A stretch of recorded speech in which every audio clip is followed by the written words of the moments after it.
Antoine Delacroix, un magnate de l'immobilier parisien, avait bâti sa fortune sur des décisions audacieuses et une intuition aiguisée. Ce soir-là, après un voyage d'affaires écourté à Londres, il rentra chez lui sans prévenir. Dans l'obscurité de sa vaste demeure, il entendit des rires étouffés venant de l'étage. Intrigué, il monta les marches en silence et découvrit une scène qu'il n'aurait jamais imaginée. Sa fille, Élise, partageait un moment complice avec la bonne, Camille, dans une intimité qui semblait dépasser les convenances. Ce qu'il vit bouleversa tout ce qu'il croyait savoir sur sa famille, sa maison, et même sur lui-même. Antoine Delacroix était un homme qui maîtrisait tout. À 45 ans, il avait transformé une petite agence immobilière héritée de son père en un empire qui s'étendait de Paris à Dubaï. Ses journées étaient remplies de réunions, de contrats à plusieurs zéros, et de voyages dans des jets privés. Sa vie personnelle, en revanche, était plus floue. Sa femme, Isabelle, une ancienne mannequin reconvertie en organisatrice d'événements caritatifs, passait ses journées à orchestrer des galas pour les élites parisiennes. Leur fille unique, Élise, 17 ans, était une adolescente brillante mais réservée, étudiante dans un lycée privé prestigieux. Antoine, souvent absent, se contentait de savoir qu'elle réussissait ses études et qu'elle ne causait pas de problème. La maison des Delacroix, un hôtel particulier dans le 16e arrondissement, était un chef-d'œuvre d'élégance. Marbre italien, lustre en cristal, tableaux de maîtres accrochés au mur. Camille, la bonne, était arrivée il y a 1 an. À 25 ans, elle était discrète, efficace et irréprochable. Elle venait d'un petit village en Normandie et Antoine l'avait engagée sur les recommandations d'une connaissance. Elle s'occupait de tout, ménage, courses, cuisine. Isabelle l'appréciait pour son professionnalisme, Élise pour sa douceur. Antoine, lui, la remarquait à peine. Pour lui, elle faisait partie du décor, une roue dans la machinerie bien huilée de sa vie. Ce soir-là, Antoine n'était pas censé être là.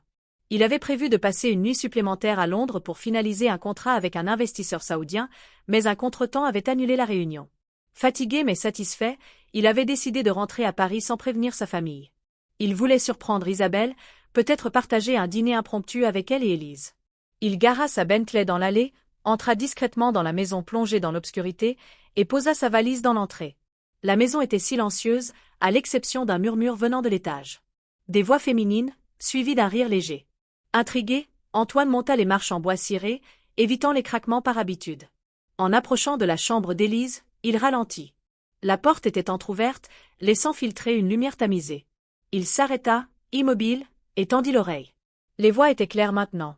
Celle d'Élise, douce mais animée, et une autre, plus grave, qu'il reconnut comme celle de Camille. Il n'y avait rien d'alarmant dans leur ton, mais quelque chose dans leur familiarité le troubla. Pourquoi la bonne était-elle dans la chambre de sa fille à une heure aussi tardive? Il posa une main sur la porte, prêt à l'ouvrir, mais s'arrêta net. À travers l'entrebâillement, il vit Élise assise sur son lit, un carnet ouvert sur ses genoux. Camille était à ses côtés, penchée sur le même carnet. Leurs têtes étaient proches, presque trop. Élise riait doucement, et Camille lui murmurait quelque chose qui la faisait sourire. Antoine Franca, Las Sorcels. Ce n'était pas une scène banale entre une employée et une adolescente. Il y avait une complicité, une chaleur qui semblait dépasser le cadre professionnel. Il sentit une pointe d'inconfort, comme un pressentiment qu'il ne pouvait encore nommer. Il recula d'un pas, hésitant. Devait-il entrer, saluer sa fille, faire comme si de rien n'était? Ou devait-il écouter, observer, comprendre ce qui se passait? Il choisit la seconde option, restant dans l'ombre du couloir.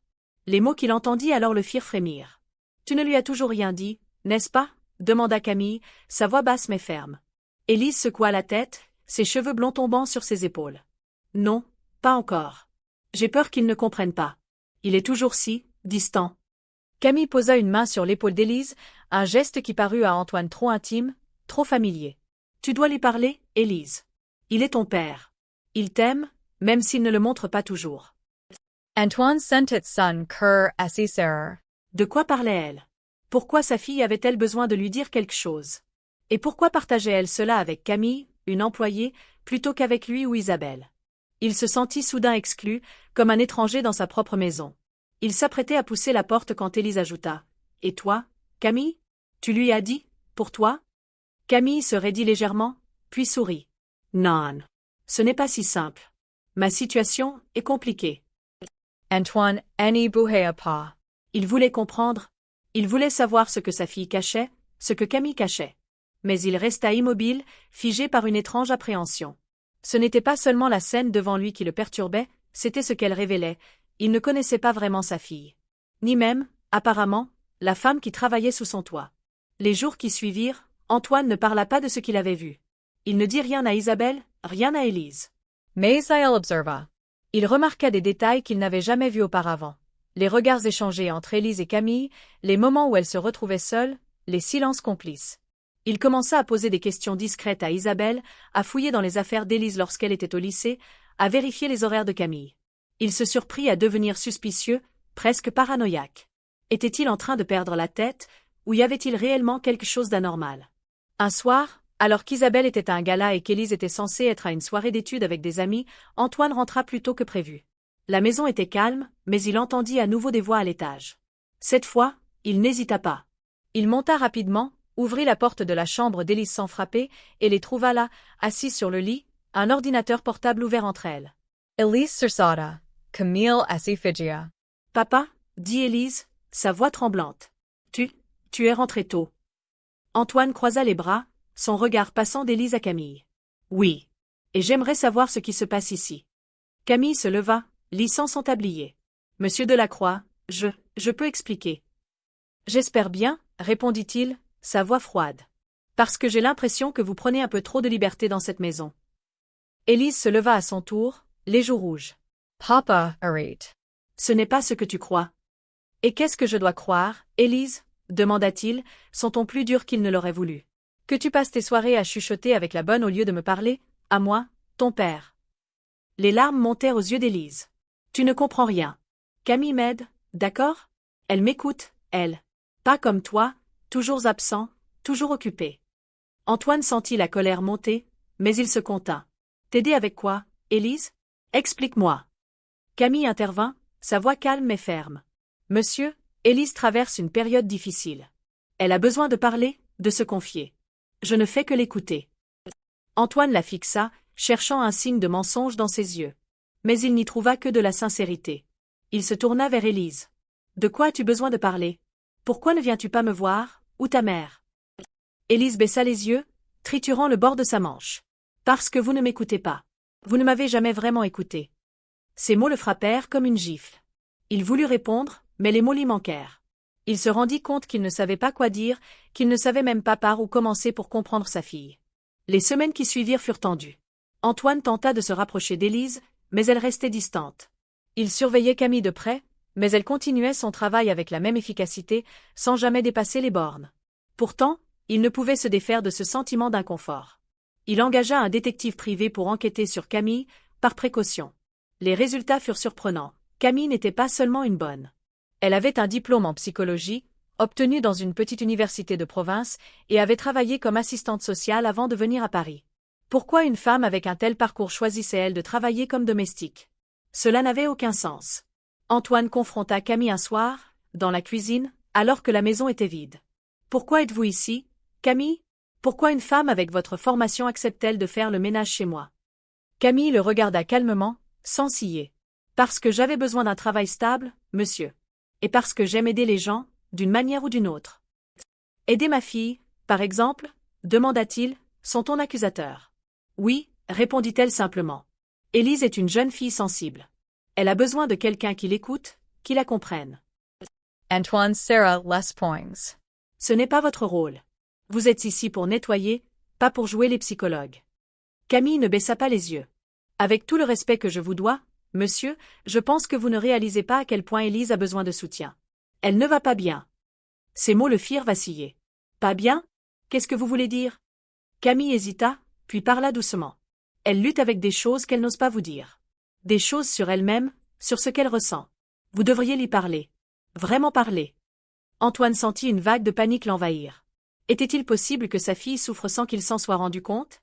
Il repensa à ses absences, à ses voyages, à ses conversations superficielles avec Élise. Il se rendit compte qu'il ne connaissait pas vraiment sa fille, pas comme il le pensait. Le lendemain, il prit Élise à part.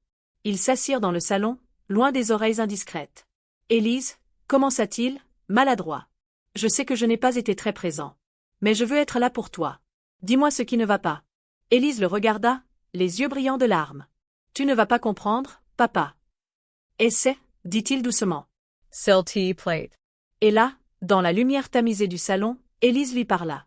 Elle lui parla de ses doutes, de ses peurs, de sa difficulté à trouver sa place dans un monde qui semblait attendre tant d'elle. Elle lui parla de son anxiété, de ses nuits blanches, de ses pensées sombres. Et elle lui parla de Camille, qui avait été là, qui l'avait écoutée sans juger, qui l'avait aidé à mettre des mots sur ce qu'elle ressentait.